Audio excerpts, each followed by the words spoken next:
మొదటి నుంచి కూడా మన స్వాతంత్రం వచ్చినందుకు కూడా అమెరికా ఇప్పుడు మనకేం సహాయం చేయలేదు, బ్రిటిష్ వాడు మనకి ఎప్పుడు సహాయం చేయలేదు, సోవియట్ యూనియన్ ఒకటే సహాయం చేసింది. మన పబ్లిక్ సెక్టార్స్కి పెట్టుబడి పెట్టింది, సాంకేతిక పరమైన హెల్ప్ చేసింది. వాళ్ళ వల్ల కదా ఉక్కు ఫ్యాక్టరీ రావడం, ఇరిగేషన్ ప్రాజెక్ట్స్కి సంబంధించిన రావడం, అగ్రికల్చర్ ప్రొడక్షన్స్ రావడం, స్టీల్ ప్లాంట్స్ రావడం, అవన్నీ అయింది వాళ్ళ ద్వారా వచ్చినవి. మన కాళ్ళపై మనం నిలబడి బతికేందుకు ఉపయోగపడే పద్ధతుల్లో వచ్చింది ఆనాటి కమ్యూనిస్ట్ పార్టీ నాయకత్వం ఉన్నట్టు సోవియట్ యూనియన్ ద్వారా వచ్చింది.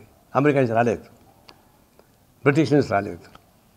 సరే ఇప్పుడు అమెరికా రష్యా కమ్యూనిస్ట్ కమ్యూనిటీ లేకపోవచ్చు, కానీ ఆ వాసనలు ఉన్నాయి కదా, ఆ ఇన్ఫ్రాస్ట్రక్చర్ ఉంది కదా, మౌలిక సదుపాయాలు ఉన్నాయి కదా. దాని ప్రకారం భారతదేశం ఎప్పటి నుంచి మనకు మిత్రులు కాబట్టి మేము తక్కువ రేటుకి ఇస్తామని చెప్పేసి అన్నాడు. టారిఫ్ ప్రకటించినాక కూడా, మోడీ టారిఫ్ ప్రకటించినాక కూడా పుతిన్ ఇంకా ఆయిల్ ధర తగ్గించాడు. $12 నుంచి $13 దాకా తగ్గించాడు బ్యారెల్కి. ఇప్పుడు డైరెక్ట్గా మాట్లాడడానికి వస్తున్నాడు. ఇప్పుడు అమెరికా బెదిరింపులు లొంగకుండా రష్యా నుంచి వచ్చేటువంటి పుతిన్తో మాట్లాడి మన భారతదేశానికి ఏమేమి సౌకర్యాలు కావాలో చేసుకోండి, అమెరికాకు భయపడాల్సిన పని లేదు. ఎందుకంటే అమెరికా అతనికి అక్కడే అడ్డం కొడుతున్నారు. ట్రంప్కి వ్యతిరేకంగా తీర్పులు వస్తున్నాయి.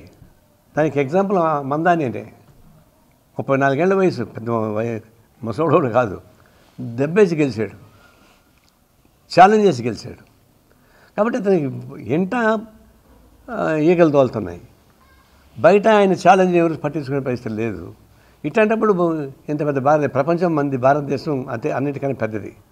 అంటే చైనా కన్నా పాపులేషన్ మంది ఎక్కువ.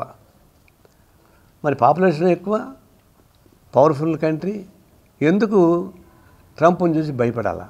ట్రంప్ వేస్తే కాగితం పులేది.